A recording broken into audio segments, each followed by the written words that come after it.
Hello and welcome to the point. Johnny మాస్టర్ని అందరికీ తెలుసు, రిమాండ్కి పంపించారు. అయితే ఈ కేసు ఫలితం ఎలా ఉండబోతోందనే చర్చలు రకరకాలుగా జరుగుతున్నాయి. ఫస్ట్ ఆఫ్ ఆల్ అసలు జానీ మాస్టర్కి ఈ కంప్లైంట్ ఇచ్చిన కొరియోగ్రాఫర్కి మధ్య అంటే అనుబంధం 5 సంవత్సరాల పాటు ఎందుకు కనెక్షన్ కొనసాగింది మొదలుకుని అనేక రకాల క్వశ్చన్స్. ఇన్ని సంవత్సరాల తర్వాత ఎందుకు లేవనెత్తుతున్నారు ఈ కేసు విషయాలని. అలాగే జానీ మాస్టర్ భార్య కూడా బయటకు వచ్చి ఇది ఎవరో పని కట్టుకుని కావాలని ఇరికించే కేసు అని చెప్పి మాట్లాడడం కూడా ఇప్పుడు చర్చనీయాంశం అవుతుంది, సంచలనం సృష్టిస్తుంది. ఇదే అంశంపై మాట్లాడబోతున్నాం. జానీ మాస్టర్కి ప్రూవ్ అయితే గనక ఏ అఫెన్సెస్ కింద శిక్ష పడే అవకాశాలు కనిపిస్తున్నాయి. ఒకవేళ ప్రూవ్ కాకపోతే వేర్ డస్ దిస్ గో? ఇది మరొక కేసులా అలా పక్కకెళ్ళిపోతుందా? Let's talk to Bharadwaj garu, అందరికీ సుపరిచిత senior journalist and film critic. నమస్కారం సార్. అలాగే Jayanthi garu is a very very active, informed, knowledgeable advocate. ముఖ్యంగా పాష్ అండ్ పాక్సో ఈ 2 చట్టాలకి సంబంధించి చాలా క్షుణ్ణంగా అధ్యయనం చేయడమే కాకుండా అనేక కంపెనీస్కి సెక్షువల్ హరాస్మెంట్ నివారణ కమిటీస్ సభ్యులుగా కూడా ఉన్నారు. కాబట్టి వారికి యాక్చువల్గా ఇది ఎలా ఫ్రేమ్వర్క్ ఎలా ఉంటుందో కూడా అర్థమవుతుంది. జయంతి గారు వెల్కమ్ అండి, thank you so much for joining us. So first of all Bharadwaj గారు, మనం ఫ్యాక్చువల్గా కొన్ని పాయింట్స్ పెట్టుకుని మొదలు పెడతాం కాబట్టి మిమ్మల్ని అడుగుతున్నాం సార్, ఇది మరొక కేసుగా పక్కకి వెళ్ళిపోతుందా లేక దీని ప్రోగ్రెస్ని చూసి మీరు ఏమన్నా కొంచెం ఫలితం వస్తుందంటారా? అంటే కోర్టులోకి వెళ్ళింది కాబట్టి ఇప్పుడు విషయం అంటే అరెస్ట్ అయ్యాడు, ఆయన రిమాండ్కి వెళ్ళాడు, ఇప్పుడు జ్యుడిషియల్ కస్టడీకి అడుగుతున్నారు అనేది వినిపిస్తోంది. ఏది ఏమైనా కోర్టు పరిధిలోకి వ్యవహారం వెళ్ళింది కాబట్టి కొంత నిజాలు ఏమిటి అనేది తెలిసే అవకాశం అయితే ఉంటుందండి. రైట్. అంటే ఇది ఇంకొక కేసు అయినా కావచ్చు. అంటే ఆయన ఏం ప్రొవైడ్ చేస్తాడు, వాళ్ళే అతనికి ఎగనెస్ట్గా వాళ్ళేం సాక్ష్యాలు ప్రొవైడ్ చేస్తారు, కోర్టులో కంటెస్ట్ చేస్తారు. కంటెస్ట్ అయిన తర్వాత కోర్టు అంటే నిర్ధారించాలి ఇతను క్రైమ్ చేశాడా లేదా అనేది నిర్ధారణ అయితే రైట్ అప్పుడు ఏమిటి పరిస్థితి అనేది. అతని మీద సీరియస్ సెక్షన్సే ఉన్నాయి, ఆరోపణలు ఉన్నాయి. అలాగే అతన్ని సపోర్ట్ చేసేటువంటి వ్యక్తులు కూడా చాలామంది ఉన్నారు. ఇప్పుడు చాలామంది కొరియోగ్రాఫర్స్ అతనికి మద్దతు ప్రకటిస్తున్నారు. అంటే చాలా కాలంగా ఉంది, వాళ్ళ మధ్య రిలేషన్ అయితే ఉందనేది ఎస్టాబ్లిష్ చేశారు అందరూ. ఆ అమ్మాయికి అతనికి మధ్య అతను అసిస్టెంట్ కొరియోగ్రాఫర్. ఆవిడ ఆ అమ్మాయి ఒక రియాలిటీ షోలో పరిచయం అయింది. ఆ రియాలిటీ షోలో పరిచయమైనటువంటి అమ్మాయితో ఈయన కొనసాగించాడు అనుబంధాన్ని. అది సెక్షువల్ హెరాస్మెంట్కి వెళ్ళింది అనేది ఆ అమ్మాయి ఎలిగేషను. రెండోది చాలా విషయాలు రాసింది ఆవిడ ఆ కంప్లైంట్లో. మతం మారి అతన్ని పెళ్లి చేసుకోమని అతని వైఫ్ ఈ అమ్మాయిని ఫోర్స్ చేసినట్టుగా కూడా ఒక వాక్యం రైట్ ఉంది దానిలో. అది ఒక యాంగిల్ తీసేసుకుని దాని మీద లవ్ జిహాద్ అనేటువంటి చర్చలు ఒకవైపు జరుపుతున్నారు. అవును. రెండో వైపు ఇంతకాలం ఎందుకు ఆగింది ఈ అమ్మాయి, ఎందుకు ఓపెన్ కాలేదు అనేది ఒక చర్చ. అంటే వీళ్ళిద్దరూ రిలేషన్లో ఉన్నారు, మణికొండలో ఏదో ఫ్లాట్లో ఉన్నారని కూడా ఎస్టాబ్లిష్ చేశారు కొంతమంది. అయితే ఫైనల్గా ఈ అమ్మాయి ఇతను దీర్ఘకాలంగా రిలేషన్లో ఉన్నారు. వీళ్ళిద్దరూ డ్యాన్సులు చేసి రీల్స్ పెట్టారు సోషల్ మీడియాలో. ప్రతి ఫంక్షన్కి ఆ అమ్మాయి హాజరైంది, ఎక్కడా కూడా పెయిన్ కనిపించలేదు. అలాగే అనసూయ గారు ఈ మధ్య మాట్లాడుతూ ఒక డాన్స్ మూమెంట్ నేర్చుకోవడానికి ఆ అమ్మాయి దగ్గరికి వెళ్ళాను, తను చాలా ఎఫెక్టివ్గా ఉంది, ఆ పెయిన్ మోస్తున్నట్టుగా ఎక్కడా కనిపించలేదు అని అన్నారు ఆవిడ. ఇది టోటల్గా అంటే ఇప్పుడు ఈ రిలేషన్ ఎక్కడో స్ట్రైన్ అయింది, దాంతో ఆవిడ ఓపెన్ అప్ అయి ఇప్పుడు ఈ కేసు ఫైల్ చేయడం జరిగింది అనేది ఒక అభిప్రాయం. రైట్. బట్ ఇక్కడ సార్ ఇప్పుడు మనం ఫ్యాక్ట్స్ పెట్టాం కాబట్టి ఏమేమి చర్చకు వస్తున్నాయని చెప్పి జయంతి గారు, మామూలుగా ఇటువంటి కేసుల్లో ఏ అంశాలని కోర్టు కానీ ఒక కమిటీ కానీ ఎవిడెన్సెస్గా పరిగణిస్తుంది? ఎందుకంటే ఒక సంఘటన ఇలాంటివి జరిగితే ఏది దొరకకుండా అఫెండర్ చేసే అవకాశాలే ఎక్కువ ఉంటాయి. So for example WhatsApp chats ఉండొచ్చు, ఇంకేమన్నా ఉండొచ్చు. What does the court take into cognizance? అందుకన్నా ముందు స్వప్న, ఫస్ట్ ఆఫ్ ఆల్ అతని మీద పెట్టిన సెక్షన్స్ ఏంటి, రైట్, అంటే ఆ సెక్షన్స్ ఎప్పుడు కూడా బేస్డ్ అపాన్ ద కంప్లైంటే ఉంటుంది. కంప్లైంట్లో ఏమి పెట్టిందో, ఏమని ఎలిగేషన్స్ రేజ్ చేసిందో బేసింగ్ అపాన్ ఇట్ సెక్షన్స్ అనేది ఫ్రేమ్ అవుతాయి. సో ఇక్కడ వచ్చిన సెక్షన్స్ వచ్చేసి 376(2)(n), తర్వాత 506, తర్వాత 323. ఈ 3తో పాటు ఈ 3 ఐపీసీ కింద, ఇవి కాకుండా section 5 read with section 6 of POCSO act. So ఇన్ని పెట్టారు. Okay, so 376(2)(n itself is a very big offence. అదేంటంటే ఇట్స్ అ కంటిన్యూస్ రేప్. కంటిన్యూస్గా ఆ అమ్మాయిని రేప్ చేస్తున్నాడని. సో ఇక్కడ ఆ అమ్మాయి ఏమంది, ఆల్మోస్ట్ 2020 నుంచి షీ హాస్ బీన్ హెరాస్డ్, సెక్షువల్గా హెరాస్ చేశాడు, అత్యాచారం చేశాడు అనేది ఫస్ట్ పాయింట్. దాని తర్వాత వచ్చేసి 506, అదేంటది క్రిమినల్ ఇంటిమిడేషన్. అంటే నువ్వు కనుక నేను అడిగిన డిమాండ్ని యాక్సెప్ట్ చేయకపోతే, నేను అడిగినట్టుగా నువ్వు చేయకపోతే, నా డిమాండ్స్ నువ్వు ఫుల్ఫిల్ చేయకపోతే నీకు నేను హామ్ చేస్తాను. ఆ హామ్ కెన్ బి మెనీ థింగ్స్. అది ఫిజికల్ హామ్ అవ్వచ్చు, లేకపోతే రెప్యుటేషనల్ హామ్ అవ్వచ్చు, లేదా అమ్మాయికి ఫ్యూచర్ కెరియర్ హామ్ అవ్వచ్చు, ఫ్యామిలీకి హామ్ అవ్వచ్చు, ఇంకా రకరకాల హామ్ అవ్వచ్చు. సో అదొకటి. మూడోది వచ్చేసి causing hurt, that is section 323.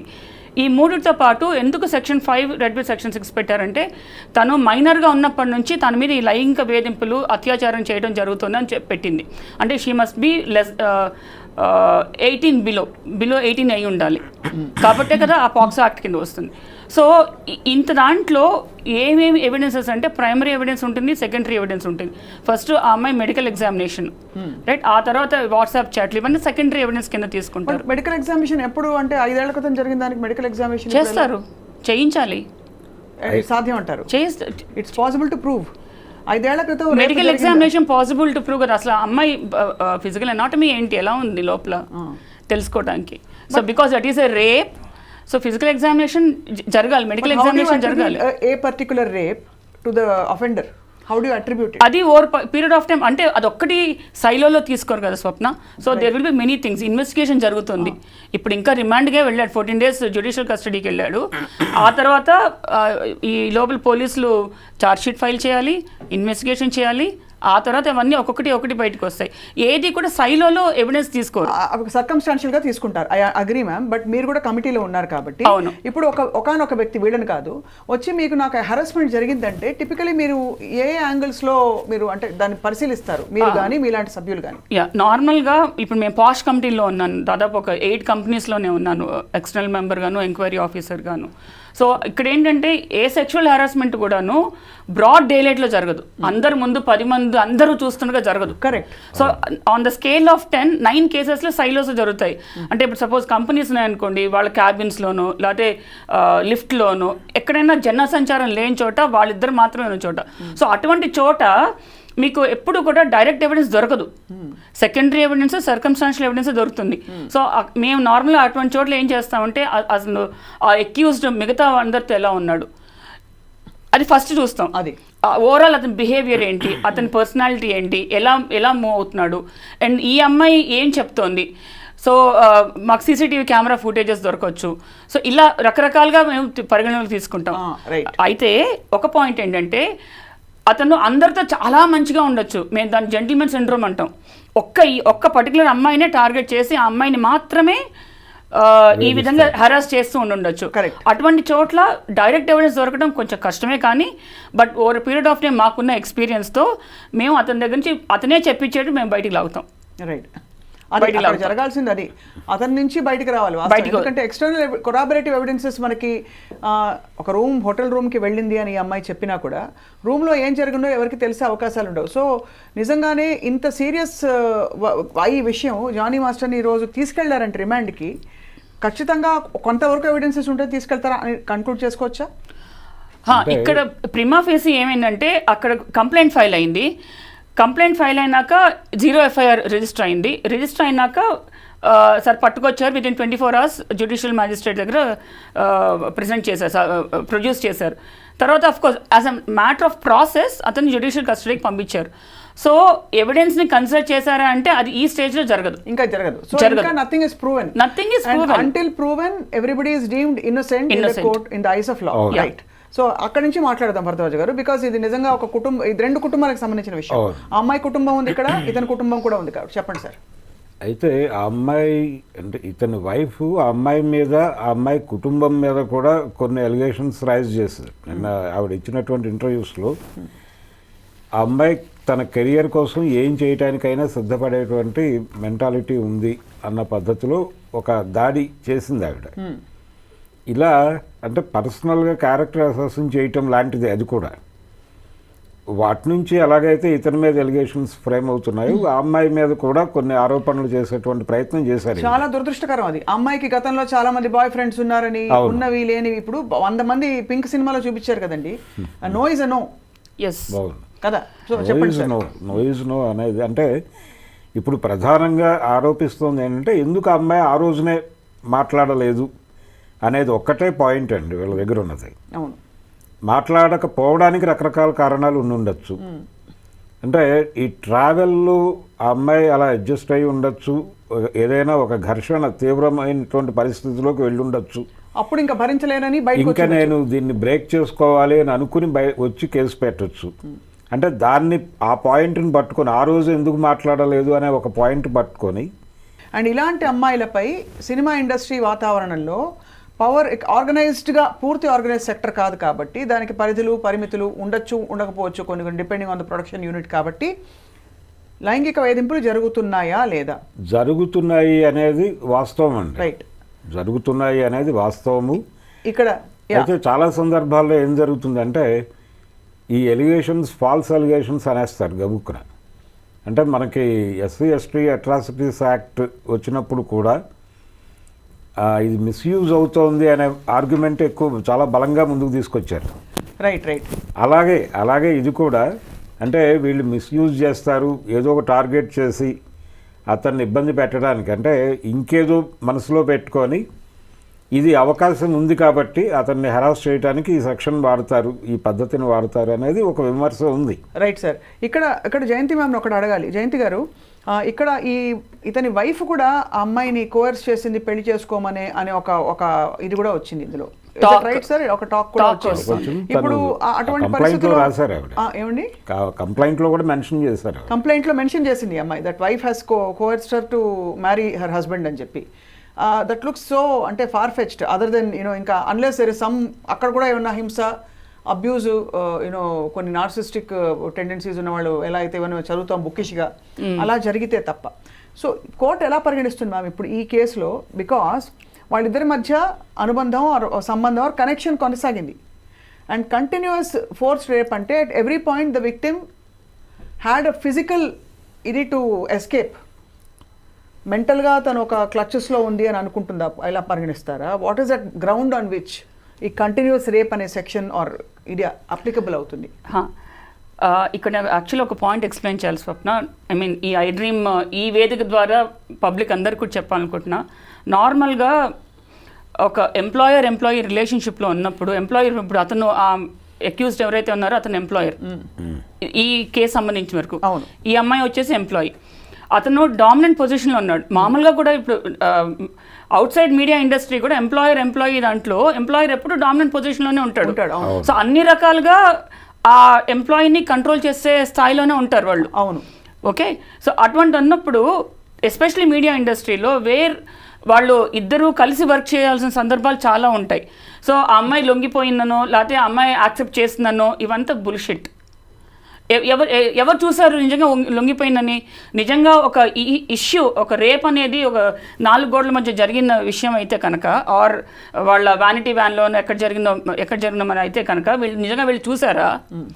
Force చేసే రేప్ అది. ఫోర్స్ చేశాడా, చేయకుండా నా అమ్మాయే ఇష్టపడి ఒప్పేసుకుందా? ఎవరు చూశారు? ఎవరు చూడకుండా ఎందుకు ఈ గాలి మాటలు, గాలి కబుర్లు? అంటే కేసు కోర్టుకు వచ్చింది, కనీసం కోర్టు మీదైనా గౌరవం ఉండాలిగా, ఖచ్చితంగా ఇన్వెస్టిగేషన్ మీద గౌరవం ఉండాలి కదా. కనీసం ఆ ప్రైవసీని అంతవరకు ఆ టైంని అమ్మాయికి ఎందుకు ఇవ్వట్లేదు? ఆ విక్టిమ్ ఆల్రెడీ ఒక మెంటల్ ఆగనీలో ఉంది, ట్రామాలో ఉంది. దాంతో అడిషనల్గా ఈ సోషల్ మీడియాలో వస్తున్న ఈ సోకాల్ ట్రోలింగ్ కానీ, లేకపోతే వీళ్ళే ప్యారలల్గా ఇన్వెస్టిగేషన్ చేసేయటం కానీ, వాళ్ళ ఓన్ ఒపీనియన్లు ఇచ్చేయటం కానీ, ఏమి చూడకుండా, ఎవిడెన్స్ ఏమీ లేకుండా, అసలు సాక్ష్యాలే కానీ తెలియకుండా ఎలా మాట్లాడుతున్నారు వాళ్ళు? వాళ్ళు ఏమైనా ప్రైమరీ ఎవిడెన్సా, కొన్ని సెకండరీ ఎవిడెన్సా, సర్కమ్స్టాన్షియల్ ఎవిడెన్సా, కొన్ని చూసారా? వాళ్ళకేమైనా వచ్చి అమ్మాయి చెప్పుకుందా? ఏమీ లేదు.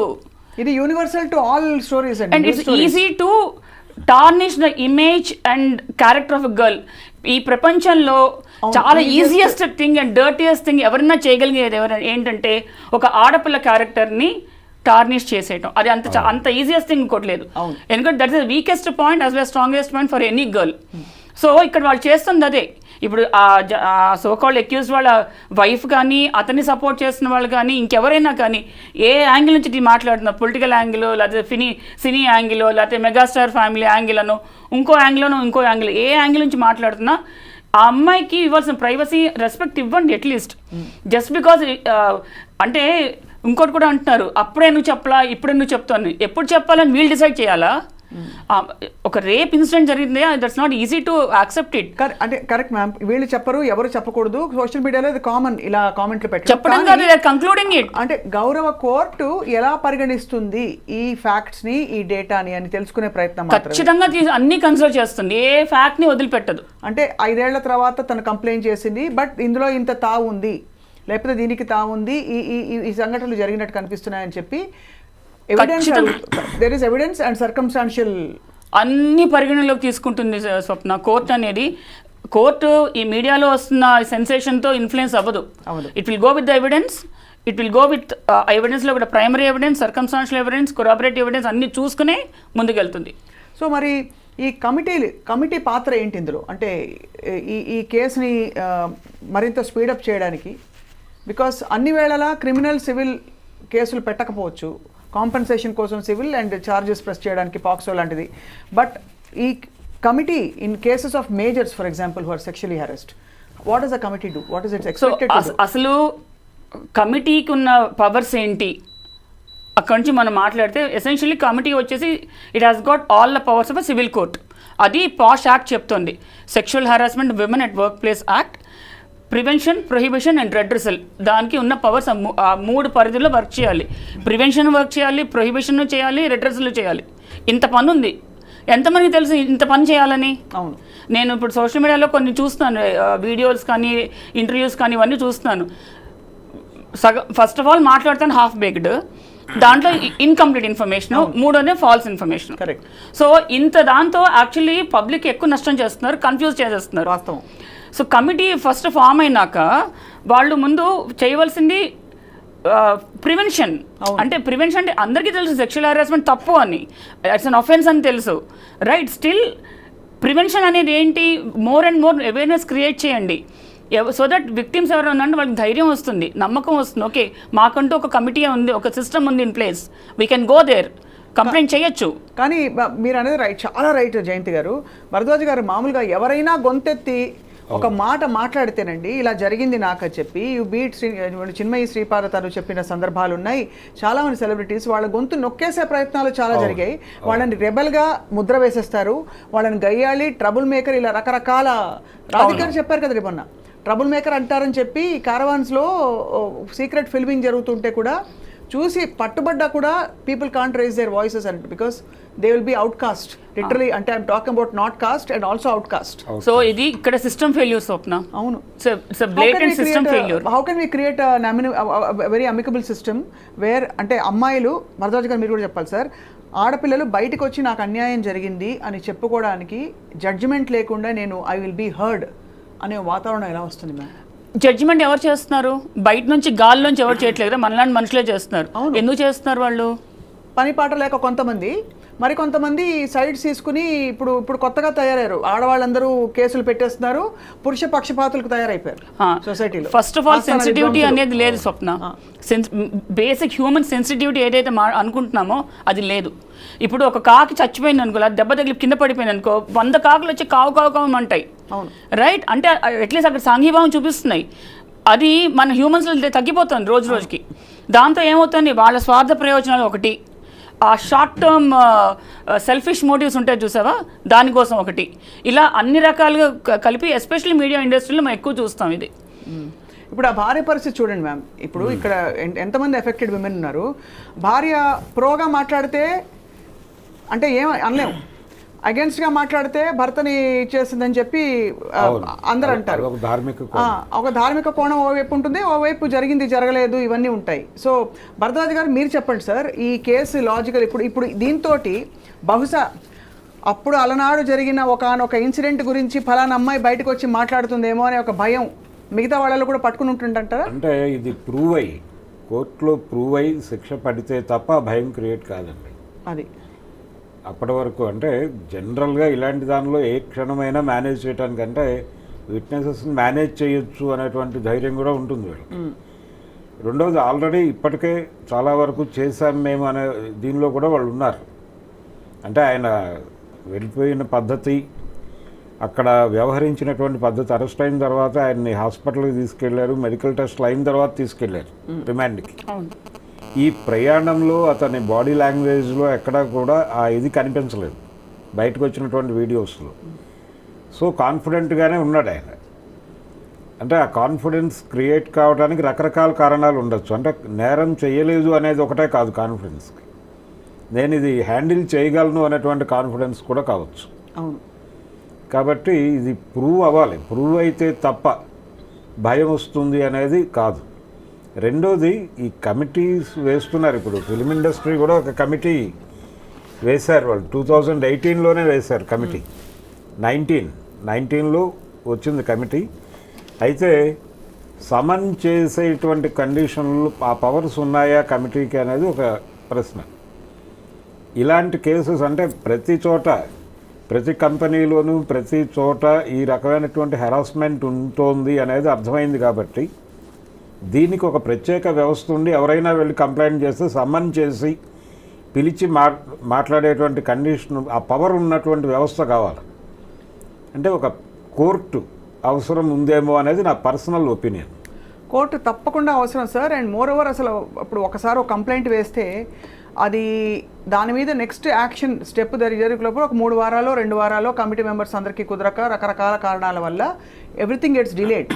ఆ డిలేలో ఆ కన్విక్షన్ నీరు గారిపోతుందండి.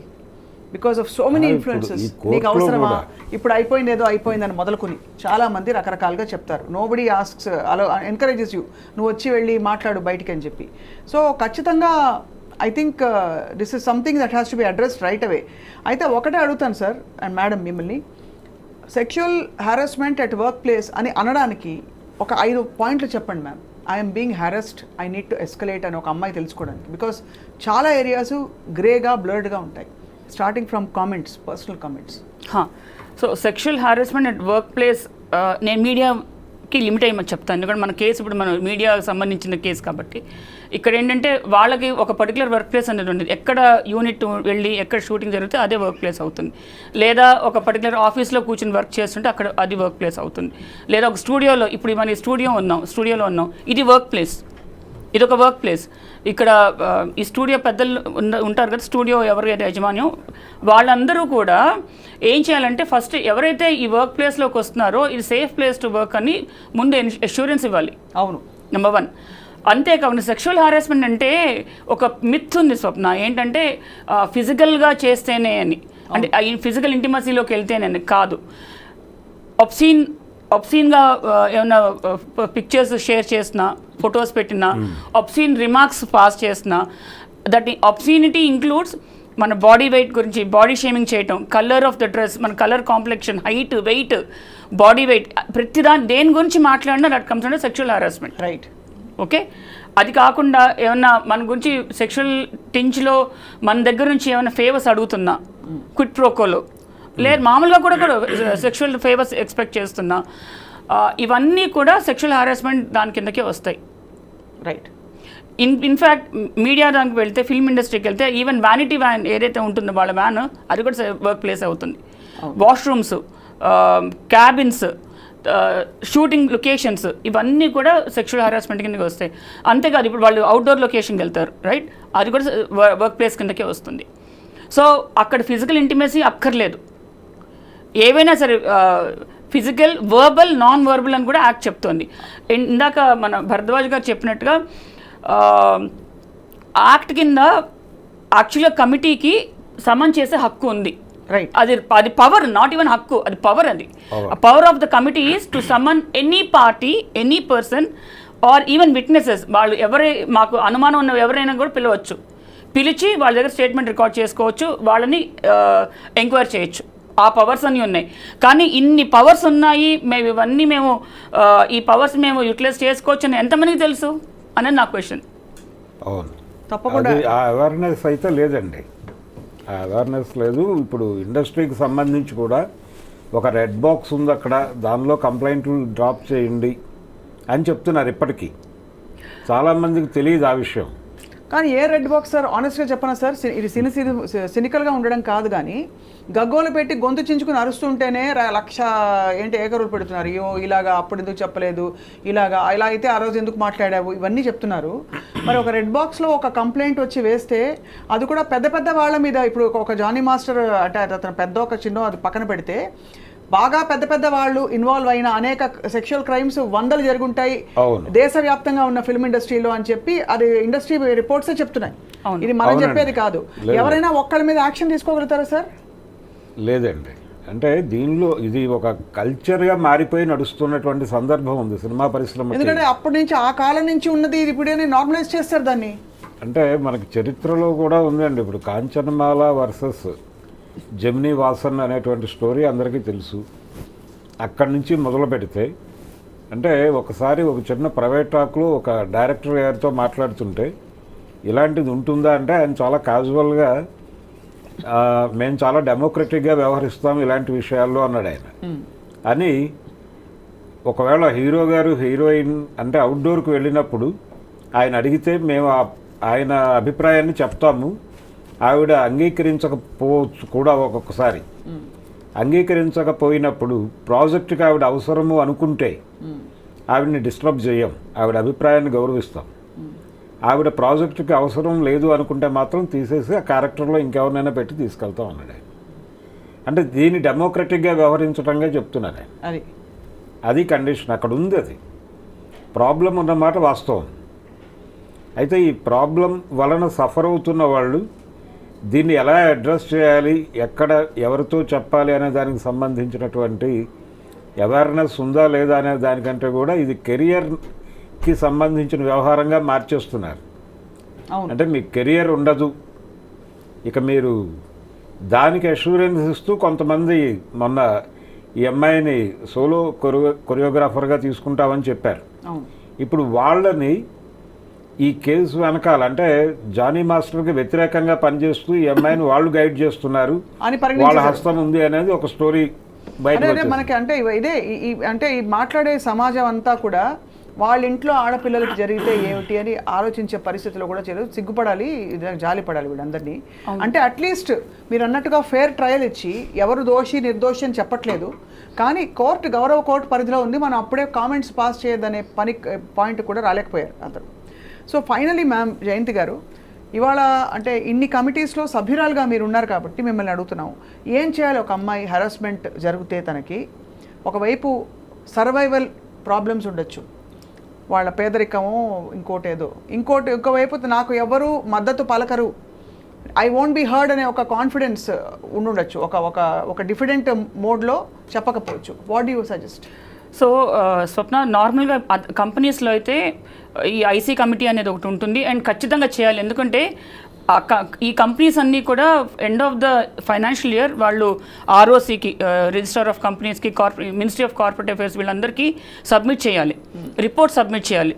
అలాగే directors, board of directors are liable. So ఒక పర్టికులర్ వర్క్ ప్లేస్, పర్టికులర్ కంపెనీలో if it's not a safe place to work, including board of directors, everybody is liable. So వాళ్ళు చాలా కేర్ఫుల్గా ఉంటున్నారు, ఇప్పుడు చాలా ప్రోయాక్టివ్గా మెషర్స్ తీసుకుంటున్నారు. కమింగ్ టు మీడియా ఇండస్ట్రీ, ఇప్పుడు ఇక్కడ అంత ఒక సిస్టమేటిక్గా లేదు కాబట్టి నేనేం చెప్తున్నానంటే షీ బాక్స్ అనేది ఉంటుంది. ఇది ఎంతమందికి తెలుసు? షీ బాక్స్ అనేది ఇట్స్ మోస్ట్ కాన్ఫిడెన్షియల్ వన్. అది డైరెక్ట్గా మినిస్ట్రీ ఆఫ్ విమెన్ అండ్ చిల్డ్రన్కి వెళ్తుంది. అది ఎక్కడికి తెలియదు, ఎవరికి ఏం బయటికి రాదు. That is online complaint system mechanism. అది కనుక ఫైల్ చేస్తే డైరెక్ట్గా అక్కడికి పైకే వెళ్తుంది, పైనుంచి వస్తాయి ఆర్డర్స్. అందులో ఏమిటి జస్ట్ కంప్లైంట్ సరిపోతుందా, లేక దానికి ఎవిడెన్సెస్ కూడా పెట్టాల్సిన అవసరం? ముందు కంప్లైంట్ వెళ్ళాలి, తర్వాత ఎంక్వైరీ జరిగినప్పుడు మాత్రమే వాళ్ళు మిగతావన్నీ. ఒక్కసారి అక్కడ పైకి వెళ్ళినాక ప్రాబబ్లీ విమెన్ కమిషనే it can come into picture. ఒకసారి మీకు సెంట్రల్ లెవెల్లో విమెన్ కమిషన్ వచ్చిందంటే టోటల్గా డిఫరెంట్ టర్నే తీసుకుంటుంది. రైట్, అంటే తనకి ఏదైతే సపోర్ట్ లేదు అనుకుంటుందో ఆ సపోర్ట్ ఆటోమేటిక్గా వస్తుంది. దట్స్ అ గ్రేట్, చాలా మంచి రియాష్యూరెన్స్ అండి. ఫైనలీ సార్ అండ్ మేడం, ఇది ఈ అఫెండర్స్కి ఏమిటి ధీమా? మేము పట్టుబడినా ఏం కాదులే, ఎవ్వడు ఏం చేయలేడనా? ఏం చేయలేరు, మేము హ్యాండిల్ చేయగలం అనేటువంటి కాన్ఫిడెన్స్. అది మేనేజ్ చేయగలం అని ఇంకొకటి, అంటే విట్నెస్ని మేనేజ్ చేసేస్తాము, ఆ కంప్లైంట్ విక్టిమ్నే మేనేజ్ చేసేస్తాము, భయపెట్టేస్తాము, అన్ని రకాలుగా సామధాన భేద దండోపాయాలు అన్నీ అయిపోయినాక ఫైనల్గా కదా కోర్టులో ప్రూవ్ అయ్యేది, అప్పుడు కదా. తర్వాత అపీల్ సిస్టమ్ ఉన్నది, చాలా సిస్టమ్స్ ఉన్నాయి. I will manage the system అన్న ధీమా. అంటే దురదృష్టం ఏంటంటే నిర్భయ లాంటి కేసులోనే అన్ని సంవత్సరాలు పట్టింది వీళ్ళకి యాక్చువల్లీ శిక్ష పడ్డానికి. సో ఇంకా ఏం మాట్లాడతాం అంటే ఈ సోషలాజికల్ గ్రే ఏరియాస్ ఉన్న మన ప్రపంచంలో ఏది రిలేషన్షిప్, ఏది ఫోర్స్ రిలేషన్షిప్, ఇవన్నీ మనకి డిఫైన్డ్గా ఇంకా అర్థం కాని పరిస్థితుల్లో చాలా జరిగిపోతుంది. But it's a dark time అండి. తప్పకుండా ఇందులోంచి బయటికి వచ్చి చట్టాలు ఉండడం కాదు, చట్టాలు ఇంప్లిమెంట్ అవుతాయనే భరోసా మనం కలిగించగలిగితే ఐ థింక్ సమాజానికి అది చాలా బాగుంటుంది. జయంతి గారు, అవును, ఒక్క లాస్ట్ పాయింట్ ఒకటి యాడ్ చేస్తాను స్వప్న. ఇప్పుడు ఏంటంటే వీళ్ళు కోర్టుకి వెళ్తున్నారు, లేకపోతే పోలీస్ ఇన్వెస్టిగేషన్ జరుగుతుంది, ఇవంతా జరిగినప్పుడు దే కెన్ క్లెయిమ్ కదండి మన విక్టిమ్స్ కానీ ఎవరైనా నా గురించి కన్సెన్షువల్ రిలేషన్షిప్. ఇప్పుడు చాలా కేసెస్లో ఎస్పెషల్లీ మీడియా ఇండస్ట్రీ ఉన్నప్పుడు కన్సెన్షువల్ రిలేషన్షిప్ గురించి మాట్లాడతారు. అంటే వాళ్ళ అమ్మాయి ఇష్టపడే వెళ్ళింది, ఆ అమ్మాయి నో చెప్పలేదు, ఆ అమ్మాయిని బలవంతం చేయకుండా నా అమ్మాయి కౌంటర్ ఆఫర్ ఇచ్చింది, ఫోర్స్ చేసింది. సో ఇటువంటి ఎలిగేషన్స్ చాలా చేస్తారు. It's very easy to say that. So consensual relationship అన్నప్పుడు అది కూడా ఫోర్స్ఫుల్గా కూడా అవ్వచ్చు. అవును, అంతే కదా, ఫోర్స్ఫుల్గా అవ్వచ్చు, ఇష్టం లేకుండా అవ్వచ్చు. సో అవన్నీ కూడా పరిగణలోకి తీసుకుంటారు కోర్టు, ఏ పరిస్థితిలో అమ్మాయి యాక్సెప్ట్ చేసింది. సో కన్సెన్షువల్ రిలేషన్షిప్ అంటే అఫ్కోర్స్ అది ఖచ్చితంగా సెక్షువల్ హారాస్మెంట్ యాక్ట్ కిందకైతే రాదు పరిధి. బట్ ఇక్కడైతే బట్ కోర్టు ఖచ్చితంగా చూస్తుంది ఏంటి ఫోర్సబుల్గా చేసిందా, అక్కడ ఆ ఎంప్లాయర్ వాడు ఎవరైతే ఉన్నాడో అక్యూజ్డ్ వాడు ఫోర్స్ చేసినాక ఈ కన్సెన్షువల్ రిలేషన్షిప్లోకి వెళ్ళవలసిన పరిస్థితులు క్రియేట్ చేశాడా అన్నది కూడా చూస్తారు కోర్టు. రైట్ ఆ పరిస్థితులు క్రియేట్ చేశారా అన్నదే అక్కడ బేసిస్. రైట్ భరద్వాజ్ గారు, ఫైనలీ సార్, ఇక్కడ పూనం కౌర్ త్రివిక్రమ్ శ్రీనివాస్ గారి మీద వేసి పెట్టిన ఒక ట్వీట్ కూడా అది కూడా ఇప్పుడు వైరల్ అవుతుంది. అది దేనికి సంబంధించిన అన్వయించుకోవాలి మనం? అంటే చాలా కాలంగా ఆవిడ త్రివిక్రమ్ని పవన్ కళ్యాణ్ని టార్గెట్ చేస్తూ ట్వీట్లు చేస్తూ వస్తున్నారు. అయితే పేర్లు ప్రస్తావించలేదు, ఎప్పుడు అన్యాపదేశంగా చెప్తూ వస్తున్నారు. ఈసారి ఫస్ట్ టైం ఆవిడ చెప్పారు. అయితే ఇక్కడ ఆవిడ కంప్లైంట్ ఎప్పుడో ఇచ్చాను మా అసోసియేషన్కి అని చెప్తున్నారు ఆవిడ. ఆ కంప్లైంట్ మీద ఏ చర్య తీసుకోలేదు అని ఆవిడ చెప్తున్నారు. అయితే మా అసోసియేషన్ ఏం చేయాలి, వాళ్ళకు కూడా కమిటీ ఉంది, ఆ కమిటీకి ఫార్వర్డ్ చేశారా లేదా అనేది చెప్పాలి వాళ్ళు. అవును, కంప్లైంట్ లాంచ్ అయి ఉంటే వాళ్ళు చూస్తుంటే ఆ కమిటీకి రిఫర్ చేయాలి, లేదు ఛాంబర్ ఏర్పాటు చేసినటువంటి కమిటీకి అయినా పంపించాలి. అవును, ఈ రెండు పనులు జరిగినట్టుగా కనిపించడం లేదు. కాబట్టి ఇప్పుడు ఆవిడ ఓపెన్ డాన్స్ మీద మాట్లాడేశారు, పబ్లిక్ డొమైన్లోకి వచ్చేసింది. అవును, కాబట్టి ఇప్పుడు మా అసోసియేషన్కి ఎవరైతే బాధ్యత వహిస్తున్నారో మంచు విష్ణు గారు, ఆయన ఓపెన్గా వచ్చి మాట్లాడాలి. ఏంటి కంప్లైంట్ వచ్చింది, రాలేదు, లేదు, ఇప్పుడు ఆవిడ ఆ కంప్లైంట్ కనిపించట్లేదు అని కూడా చెప్పచ్చు. చెప్తే ఇప్పుడు ఆవిడ ఫ్రెష్గా కంప్లైంట్ ఇవ్వవచ్చు. అది ఇచ్చి నిజాలు అందులో వాస్తవాలు ఉండుంటాయి. అంటే ఇలాంటివే ఫాల్స్ ఎలిగేషన్స్గా మారిపోతున్నాయి. దీనివలన ఏంటంటే వ్యవస్థ మీద ప్రభావం పడుతుంది. అంటే ఇక్కడ ఇతివృత్తం ఏమిటి, ఏం కంప్లైంట్ ఇచ్చినట్టు మనం అన్వయించుకోవాలి? అంటే ఆవిడ ఓపెన్గా చెప్పారు కదండి, ఆవిడ ట్వీట్లోనే నన్ను హెరాస్ చేశారు అని. ఆ హెరాస్మెంట్కి సంబంధించే ఆవిడ ఇప్పుడు సీరియస్గా మళ్ళీ కంప్లైంట్ ఇవ్వవచ్చు ఆవిడ అవసరమైతే. కానీ ఇది లేవనెత్తడంలో ఆంతర్యం ఏంటి, ధైర్యం వచ్చింది అనుకోవాలా ఇప్పుడు? అంటే అందరూ ఎలాగో మాట్లాడుతున్నారు, నేను మాట్లాడుతున్నారు కాబట్టి నేను మాట్లాడుతున్నాను అన్నట్టుగానే చెప్పారు ఆవిడ. కానీ అది కూడా కమిటీ ముందుకు వచ్చిన తర్వాత, విచారణ జరిగిన తర్వాత మాత్రమే దాని మీద అది నిజమా కాదా అనేది అప్పుడు మాట్లాడాలి. రైట్. ఫైనలీ భరద్వాజ్ గారు, జయంతి గారు, ఖచ్చితంగా ఓ ఇద్దరు అఫెండర్స్కి వాళ్ళు ఏ ఆకాశం నుంచి దిగొచ్చిన వాళ్ళైనా సరే ఖచ్చితంగా వాళ్ళకి శిక్షలు పడితేనే వ్యవస్థ మీద నమ్మకం కలుగుతుందండి. మొన్న మలయాళ చిత్ర పరిశ్రమ హేమా కమిటీ రిపోర్ట్ కావచ్చు, ఇది కావచ్చు. I think it's high time we act and the honourable courts take these offences very seriously అండి. అఫెన్సెస్ ఎప్పుడు సీరియస్ అండి, సిస్టమ్ ఎప్పుడు స్ట్రిక్ట్గానే పనిచేస్తుంది. కాకపోతే justice delayed is justice denied అంటాను నేను. సో ఆ జస్టిస్ తొందరగా రావాలి అంటే ఈ సిస్టంలో ఎవరైతే ప్రొవైడ్ చేయాలో ఎవిడెన్స్ కానీ ఇన్వెస్టిగేషన్ కానీ ఇది తొందరగా కంప్లీట్ అవ్వాలి. సో నార్మల్గా అందరు కోర్ట్స్ని బ్లేమ్ చేస్తారు, వాళ్ళని కోర్ట్స్ని జడ్జెస్ని లేదా లాయర్స్ని అంటారు. దీంట్లో కోర్ట్స్ రోల్ ఏం లేదండి. అంటే పనిష్మెంట్ పడకుండా చేయడానికి కోర్ట్స్కి ఏం రోల్ చేయదు. కోర్ట్స్కి అందరూ ఒకటే, వాళ్ళు ఒకటే, వీళ్ళు ఒకటే, అందరూ ఒకటే. వాళ్ళకి కావాల్సిన కోర్ట్స్కి కావాల్సిన ఎవిడెన్స్, రైట్, ఆ ఎవిడెన్స్ కనుక సరిగా తీసుకొచ్చి చూపిస్తే court will definitely take it's role. అదే ఇప్పుడు మనం అక్కడ కల్కటా కేసు చూస్తే సుప్రీంకోర్టు వచ్చి చివాట్లు పెడితే తప్పిస్తే యంత్రాంగంలోని వివిధ భాగాలు వర్క్ చేయడం స్టార్ట్ అయ్యాయి కదా. అంటే ప్రతిదానికి కోర్టు రావాలన్నమాట. కోర్టు రావాలి, కానీ కోర్టులు అతి త్వరగా పరిష్కరించి ఒక మోడల్ ఏర్పాటు చేసి ఒక మోడల్గా దీన్ని ఎస్టాబ్లిష్ చేయగలిగితే మాత్రం చాలా గ్రేట్గా ఉంటుందండి, చాలా బాగుంటుంది. ఐ థింక్ మరింత మంది అమ్మాయిలు బయటకు వచ్చి ఈ పోకళ్ళు ఖచ్చితంగా మారాలండి.